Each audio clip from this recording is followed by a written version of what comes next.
Bonsoir chez vous et bienvenue dans Covid-19 à vos questions.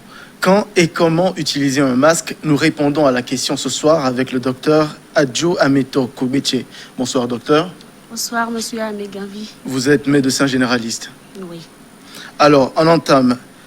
Il faut porter un masque uniquement quand on est malade et porteur du virus ou quand on est à risque d'avoir le virus. Ce discours tenu en mars de cette année par la présidente de l'Ordre des pharmaciens français, Caroline Wolf, est-il toujours d'actualité selon vous? Alors tout d'abord, je voudrais vous remercier monsieur Ameganvi pour l'opportunité que vous me donnez de m'exprimer sur ce média. Et je salue également tous les téléspectateurs.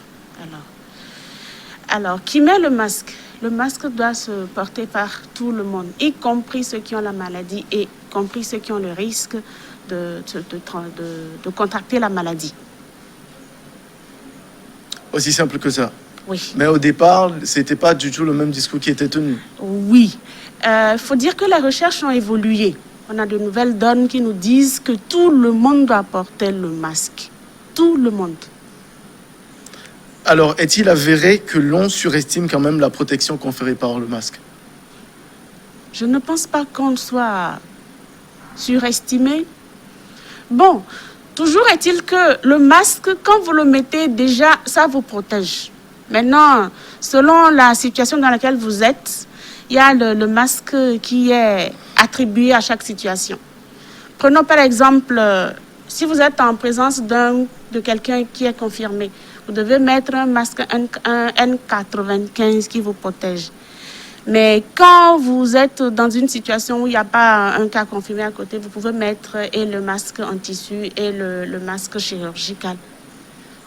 Mais est-il vrai quand même que le port du masque aurait un effet modeste sur la propagation du virus? Oui. Oui. Le port de masque réduit considérablement la propagation du virus. Parce que, imaginez-vous, vous êtes en face de quelqu'un qui a la maladie et qui n'a pas de masque. Cette personne émet dans l'atmosphère des gouttelettes d'eau qui contiennent les virus. Maintenant, si vous, en face, vous n'avez pas votre masque, il suffit que vous respirez un peu les gouttelettes projetées par la personne dans l'atmosphère et là, vous attrapez la maladie simplement. Mais si vous avez votre masque, le masque constitue déjà un écran. Donc, oui, le masque met un peu un frein à la propagation du virus dans la population. Mais dit-on aussi que le masque est destiné à plus se protéger, pas se protéger des autres, mais à protéger les autres de soi-même? Je dirais les deux. Premièrement, le masque protège la personne qui le met. Et deuxièmement, le masque protège la personne qui est dans l'entourage de la personne qui le met. Prenons par exemple quelqu'un qui est infecté et qui met le masque. Il protège ceux qui sont autour de lui. Mais si quelqu'un qui n'a pas la maladie et qui met le masque, il se protège des autres en fait. Donc le masque protège et celui qui le met et celui qui sont autour de celui qui le met. Alors c'est toujours dans la mesure où on dit que les recherches ont évolué, que l'on dit, selon certains spécialistes, toujours au départ de cette maladie à coronavirus, que la meilleure façon de se protéger, c'est plutôt de se laver les mains au lieu de porter un masque. Alors, je dirais que c'est mitigé. Parce que dans la mesure où votre main est infectée et que vous ne vous la lavez pas, vous pouvez vous infecter facilement. Mais si votre main n'est pas infectée et que vous ne mettez pas votre masque et que vous discutez avec quelqu'un qui a la maladie, cette personne vous contamine, mais ce ne sont pas vos mains qui vous ont contaminé. Je ne sais pas si je me fais comprendre. On peut toujours mieux expliquer. Alors, la transmission du coronavirus se fait par deux voies, la voie directe et la voie indirecte. La voie indirecte, c'est par la transmission des mains qui sont infectées. Par exemple, quelqu'un qui est dans un bureau, peut-être ici par exemple, une personne infectée éternue, une personne qui n'a pas de masque infectée, elle éternue, les gouttelettes tombent sur cette surface par exemple.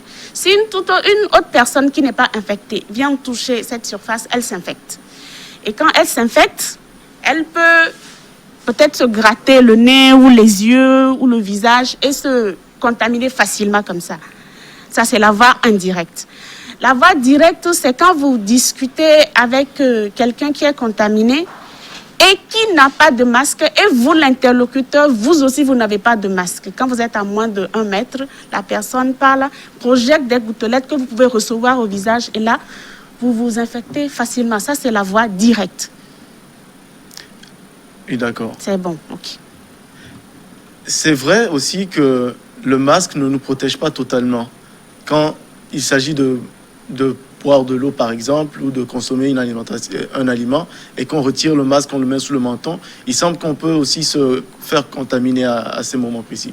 Effectivement. C'est pour ça que pour enlever un masque, il faut l'enlever totalement. Si vous voulez boire de l'eau, vous l'enlevez totalement en prenant les lacets là. Vous les enlevez totalement comme ça.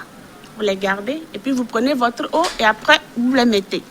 Si vous le mettez sous le menton, déjà vous avez protégé le nez et la bouche, mais les autres parties sont exposées. Si d'aventure vous discutez avec quelqu'un qui a le virus, mais peut-être qu'il ne le sait pas, il peut contaminer votre visage, y compris le menton. Et quand vous baissez le masque, là, l'intérieur du masque se contamine. Et quand vous remettez, ça vous réinfecte. C'est pour ça, pour boire de l'eau, pour manger, il faut totalement enlever le masque, le déposer. Vous buvez, vous mangez, après vous remettez votre masque. Ne jamais le mettre sous le menton. Alors, comment bien choisir son masque? Alors, je grimace un sourire parce que c'est assez compliqué. Il y a des masques qui sont assez comprimants. Les uns et les autres n'arrivent pas à respirer.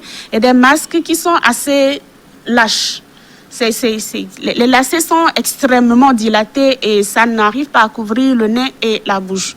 Alors, pour choisir son masque par rapport à la mesure, ce serait bien de choisir le masque pour adulte, quand on est adulte, et pour enfant, quand on est enfant. Il y a de différentes tailles. Maintenant, après, par rapport à la structure même du masque, là, ça va dépendre du contexte dans lequel vous êtes. Par exemple, si on prend les équipes d'intervention rapide dans les centres où on fait les investigations. Ces équipes-là, ils mettent les masques N95. Et ces masques-là, ce sont des masques adaptés à cette situation, sont des masques qui ne laissent pas passer le virus. Alors, pour toute autre personne, une personne qui se rend peut-être au marché ou, je ne sais pas, dans un lieu public ou dans le transport, cette personne n'est pas obligée de mettre du N95. Quoique si elle en a, ce serait bien qu'elle en mette. Mais pour le commun des mortels, ou bien le citoyen lambda, on ne maîtrise pas forcément ce que l'on sous-entend par le masque N95. Et même pas le FFP2. Voilà. Alors, ce sont des masques spéciaux qui sont utilisés dans la prise en charge des patients Covid. Mais pour les citoyens lambda, un masque en tissu suffit largement. Ou un masque chirurgical, comme je l'ai mis, ça peut faire l'affaire simplement. La question qui se pose souvent est celle des masques artisanaux. Les masques en tissu faits à la maison. Est-ce qu'ils sont vraiment efficaces en tant que tels? Je dirais oui. Quoique leur efficacité est moindre par rapport au N95 et au FFP2. Mais à l'impossible, nul n'est tenu. L'essentiel, c'est de se couvrir le nez et la bouche avec un masque. Et un masque artisanal, déjà, peut le faire. Surtout quand on n'est pas dans une situation à risque. Mais n'est-il pas vrai que ceux qui sont munis de masques artisanaux peuvent en contaminer d'autres? Alors, votre question est un peu mitigée, mais je vais essayer d'y répondre. Alors, le patient qui a la maladie à coronavirus par exemple, et qui met un masque artisanal, c'est possible qu'il contamine. Mais avec un N95, non. C'est pour ça, comme j'ai donné l'exemple de mon équipe hier par exemple, eux, ils sont permanemment en contact avec des cas confirmés. Donc, eux, c'est obligatoire pour eux de mettre le N95 pour lequel la protection est à un niveau plus élevé. Mais pour les citoyens lambda, bon, voilà quoi. L'artisanal suffit simplement. Si l'artisanal suffit, alors qu'on note une flambée des cas au Togo, est-ce qu'il n'y a pas un risque qui est encouru alors que l'on sait que ce masque artisanal-là n'est pas le plus efficace? Alors, je voudrais faire une petite mise au point. La flambée au Togo actuellement n'est pas liée aux masques artisanaux. Je dirais plutôt que c'est lié à un relâchement de la part de la population qui ne respecte plus les mesures barrières. Vous allez voir par exemple des personnes qui ont réellement le masque, mais ils n'en mettent pas, ils mettent dans la poche. C'est quand ils voient la FOSAP qu'ils se mettent rapidement à mettre leur masque. On dirait que leur masque les protège contre la FOSAP. Donc, la flambée, ce n'est pas lié à la structure du masque, non. C'est plutôt le relâchement, le non-respect des mesures barrières par la population qui fait qu'il y a la flambée maintenant. C'est compris. Alors, on va suivre le coordonnateur national de la gestion de la riposte contre le Covid-19, le colonel Djibril Mohamed, qui fait état de 15 formations sanitaires pour prendre en charge les tests PCR. Il y a un retard de recherche des cas contacts quand il y a un cas positif.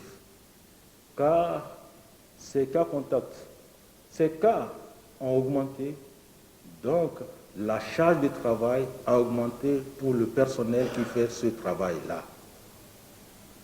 C'est ce qui a amené la déconcentration. Et à Lomé, pour commencer, ça commencera par Lomé.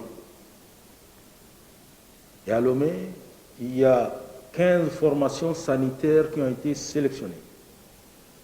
En fait, ces 15 formations sanitaires appartiennent au chef-lieu de chaque commune.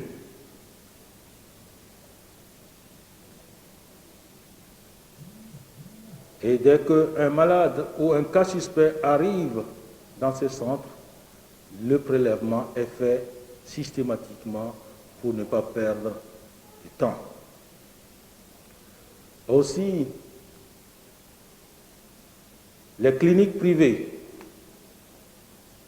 ont été retenues. Il y aura 6 cliniques privées dans lesquelles, dès que le patient arrive, le prélèvement sera fait systématiquement et dirigé au laboratoire, au CHU campus, pour faire rapidement les tests pour que dans la journée, ils aient les résultats. Ceci évitera le retard de diagnostic chez la plupart des malades.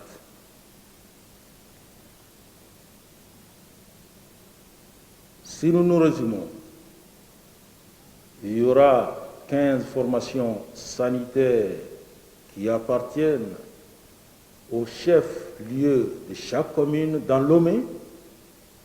Pour l'instant, c'est à Lomé, car c'est à Lomé que la maladie est dispersée dans tous les quartiers.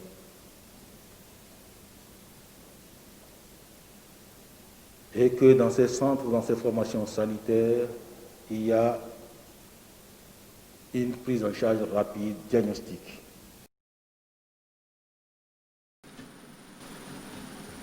Nous l'avons suivi ensemble. Avez-vous un commentaire à faire par rapport à ces propos? Alors, d'abord, je salue cette décision de la part du gouvernement parce que ça pourra décongestionner les centres où il y a les prélèvements et les investigations pour les cas confirmés. Tout court. Mais si on considère que 15 formations vont être ouvertes, cela voudrait dire qu'il y a une prévision des cas qui vont encore s'élever ou comment?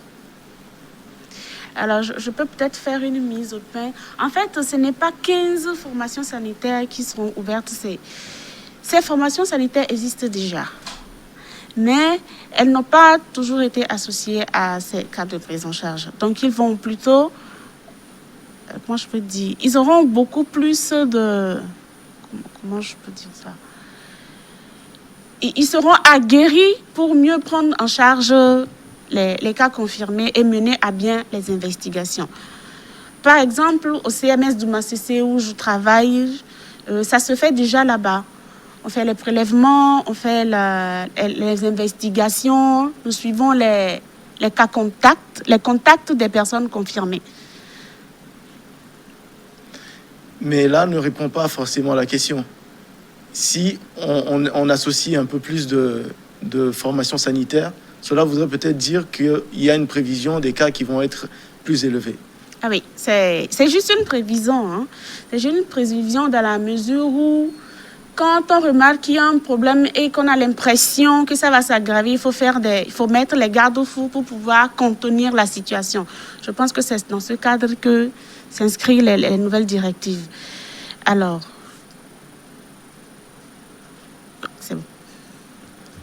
Que direz-vous du fait que ce ne soit pas juste le non-respect du port de masque qui aggrave les cas que l'on constate?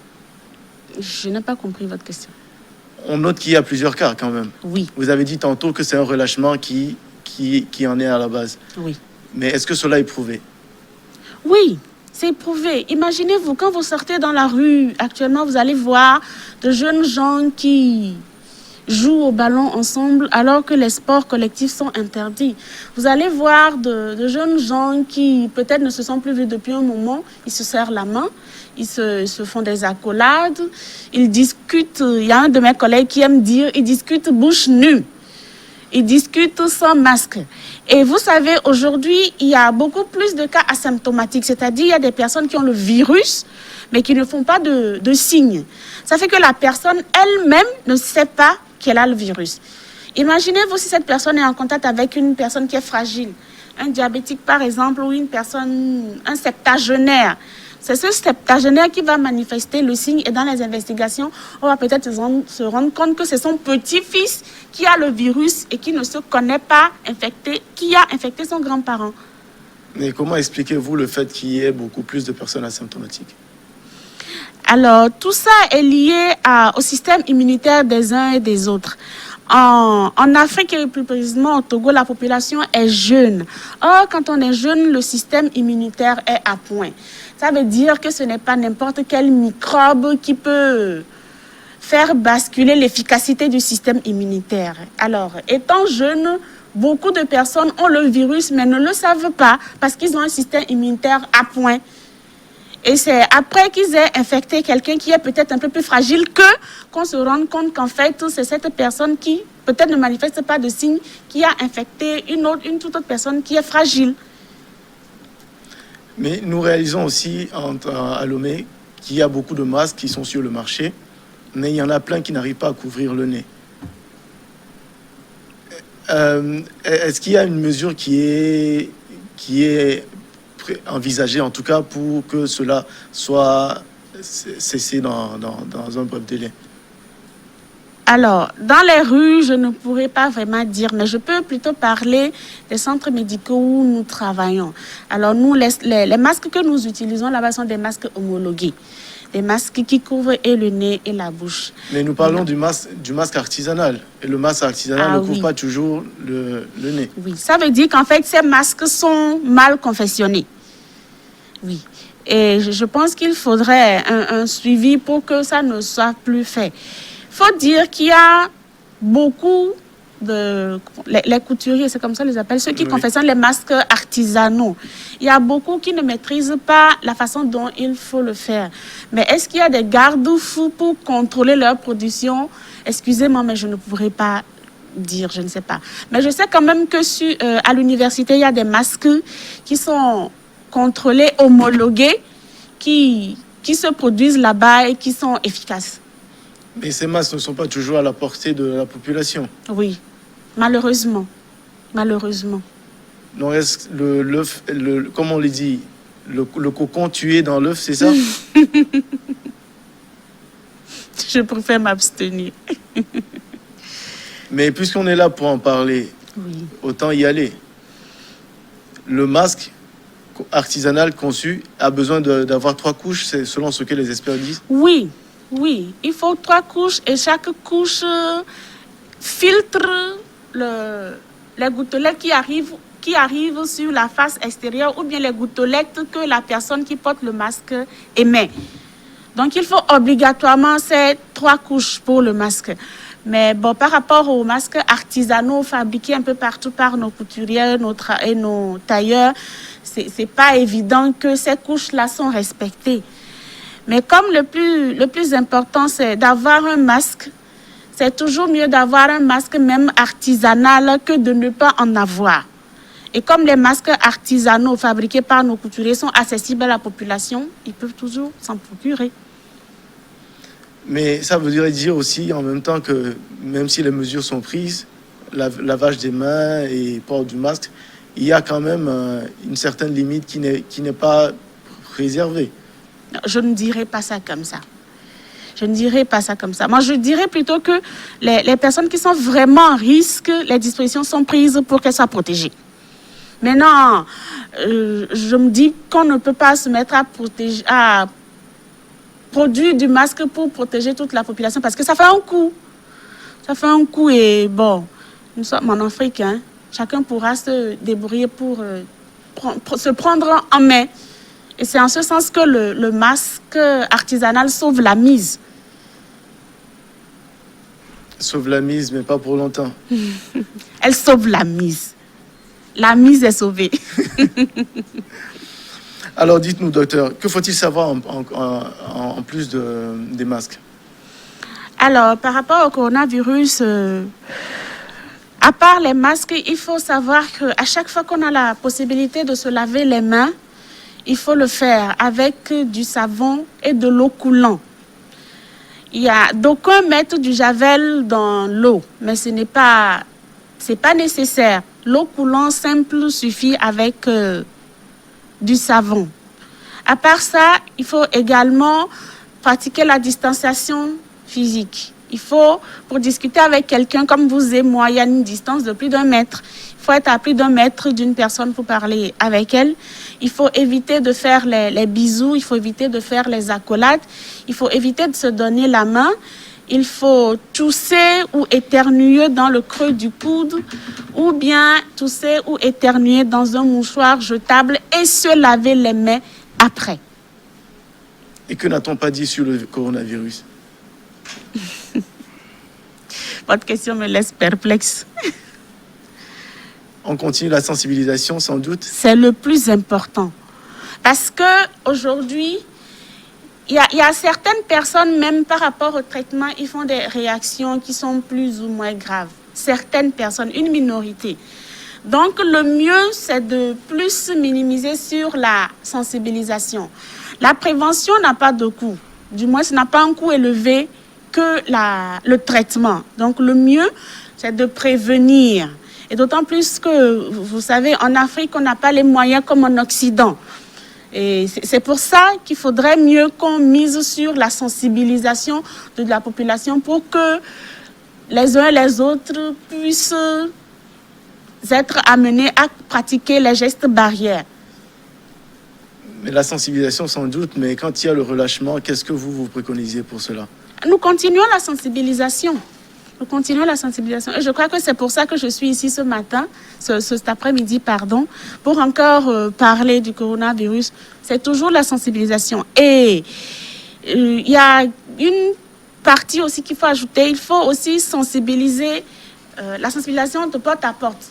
Comme par exemple, je suis amie avec quelqu'un dont je remarque qu'il ne pratique pas les mesures barrières, c'est mon ami. Je l'appelle, j'en parle avec lui. Étant son ami, il sera même de m'écouter que d'écouter une tierce personne qu'il ne connaît pas. Donc, je nous invite aussi à la sensibilisation de nos proches. Voilà. Mais la difficulté, elle est bien là. On se dit avoir suffisamment entendu parler du coronavirus. Et comme je vous le posais la question tout à l'heure, qu'est-ce qu'on n'a pas encore entendu du corona? Et ça ne vous laisse pas que perplexe, ça laisse perplexe bien d'autres personnes qui sont décidément fatiguées d'entendre parler du virus. Ah oui, c'est vrai qu'on a entendu beaucoup de choses par rapport au coronavirus, mais je me dis que ce n'est pas le moment d'être fatigué d'écouter parler du coronavirus. Parce que vous n'êtes pas sans savoir qu'en Occident, actuellement, ils se sont reconfinés. Donc, ils ont une deuxième vague. Peut-être que si on ne fait pas attention, ça va arriver chez nous aussi.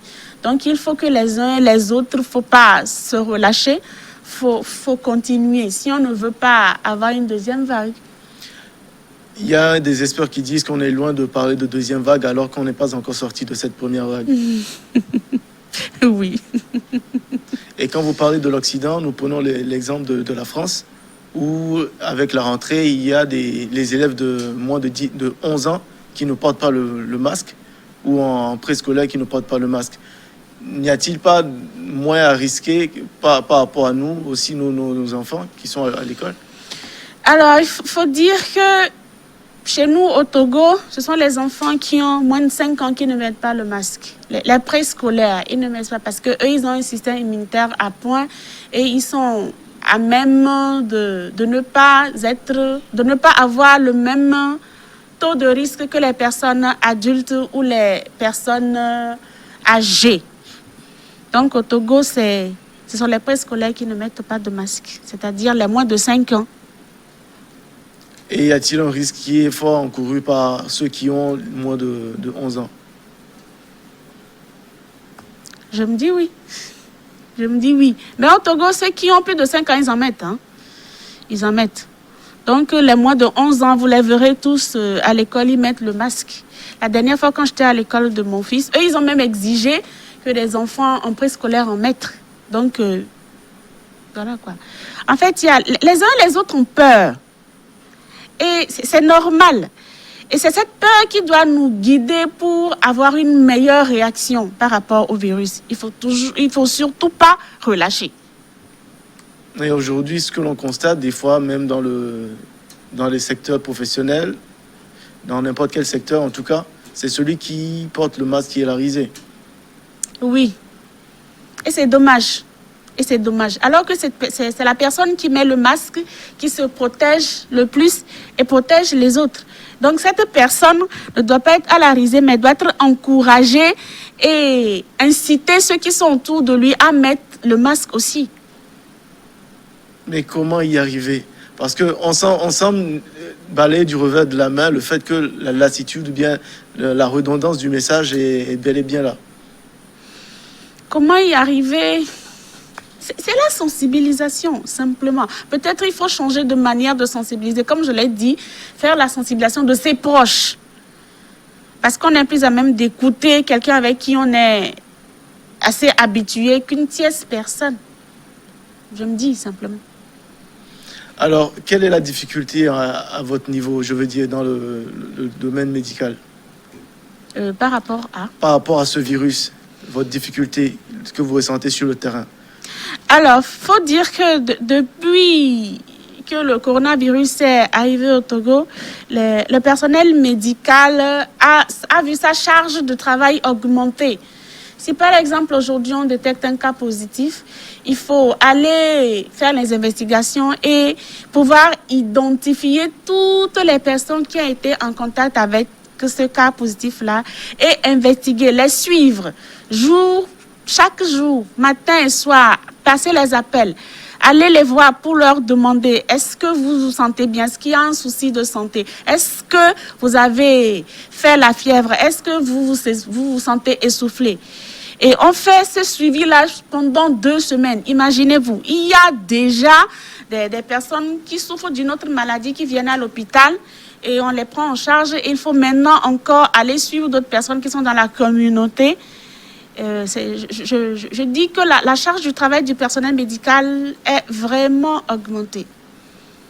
Et avec cette charge qui a augmenté, il y en a quand même parmi vous qui sont aussi contaminés. Oui, certains sont contaminés, malheureusement. Et à quoi est-ce que cela est dû?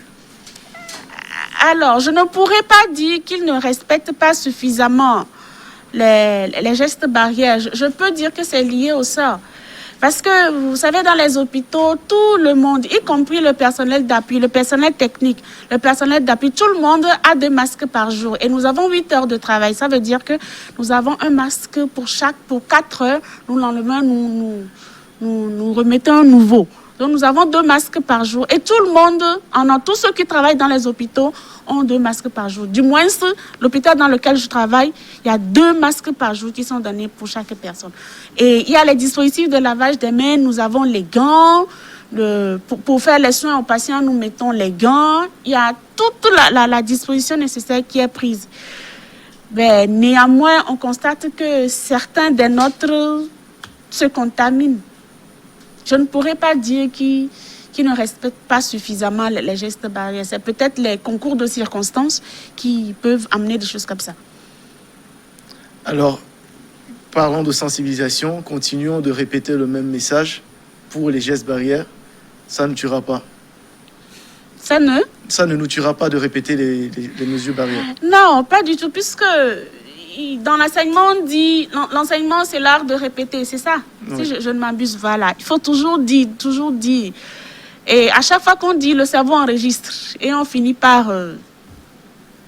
comment je peux dire? On finit par s'en enquérir. Voilà. Donc, c'est la sensibilisation qui continue. Et c'est l'heure pour vous aussi de nous répéter les mesures barrières qu'il faut s'approprier.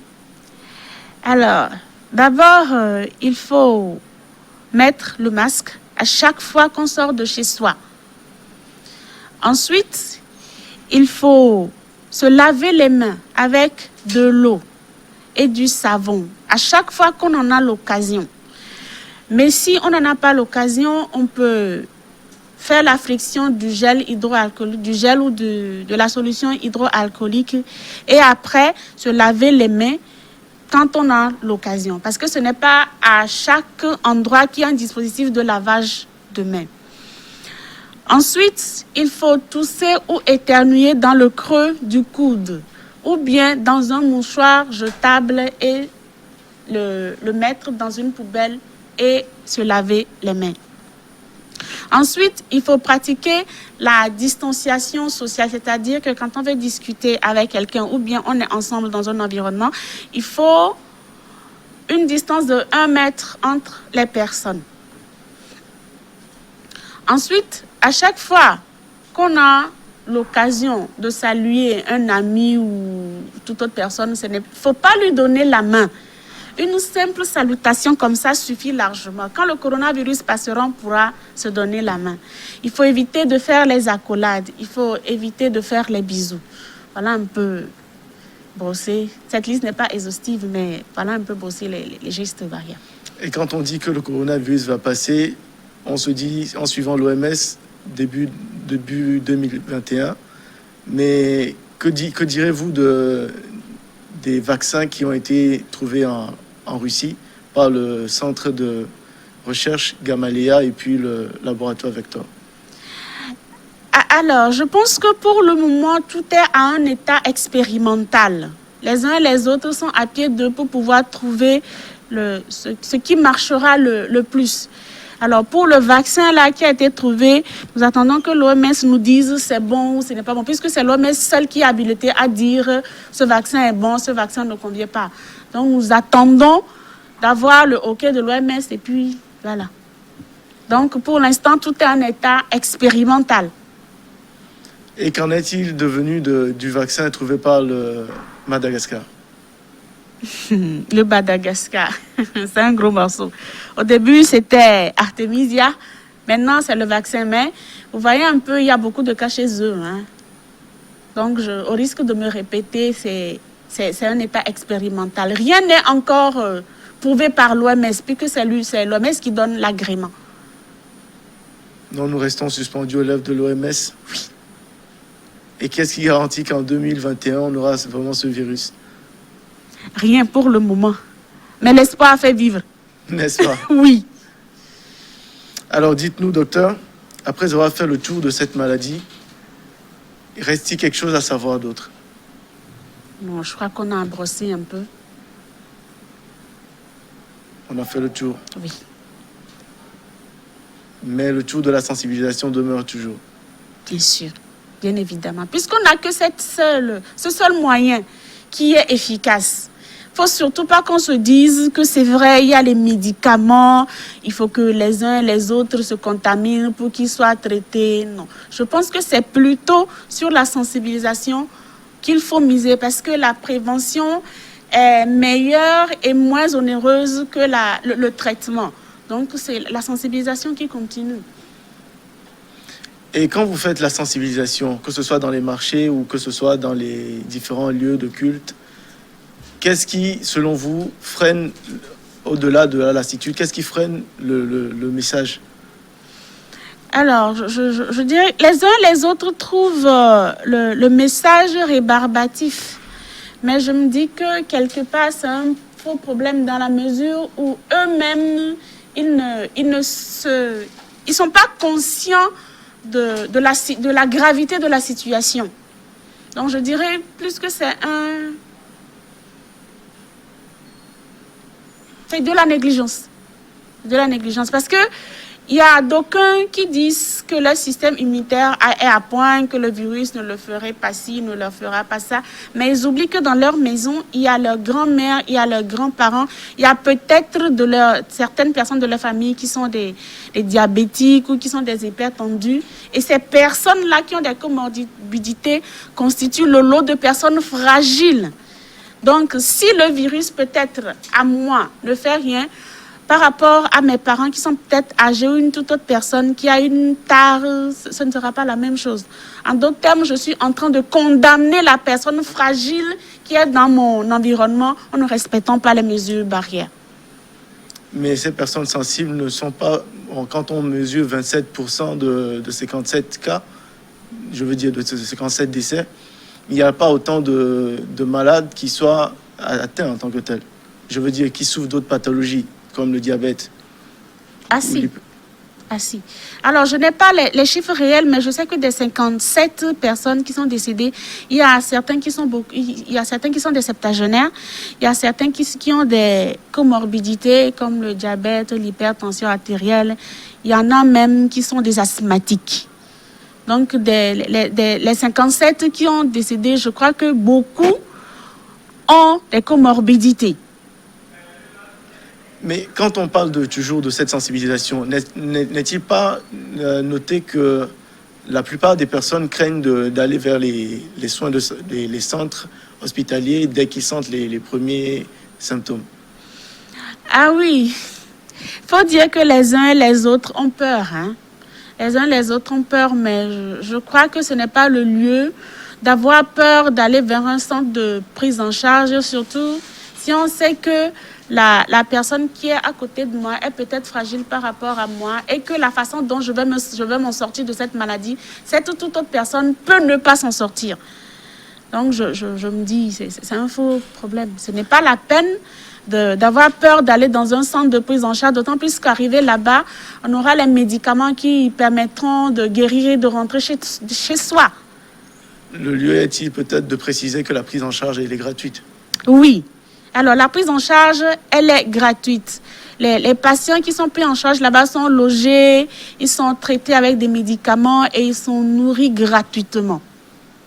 Et à des périodes, des prélèvements sanguins sont faits pour contrôler comment leur organisme supporte le virus et le traitement qui est administré. Direz-vous aussi que la négligence qui est de mise est due peut-être au fait que l'on note plus d'un millier de cas guéris? Possible, parce que les uns et les autres se disent qu'il y a beaucoup qui ont contracté la maladie mais qui sont guéris. Mais je pense qu'il faut faire attention. C'est un peu mitigé. C'est vrai, il y a beaucoup qui sont guéris, mais il y a beaucoup qui ont des tares et qui, quand ils seront contaminés, ne guériront, peut-être pourront trépasser. Donc, il faut faire attention à ces chiffres-là. Merci, docteur Adjo Ameto Kogweche. C'est bien cela. Oui. Vous êtes médecin généraliste. Merci d'avoir accepté de répondre à nos questions. Merci à vous de nous avoir suivis également chez vous. Restez fidèles aux nôtres sur New World TV, les chaînes qui transforment vos vies.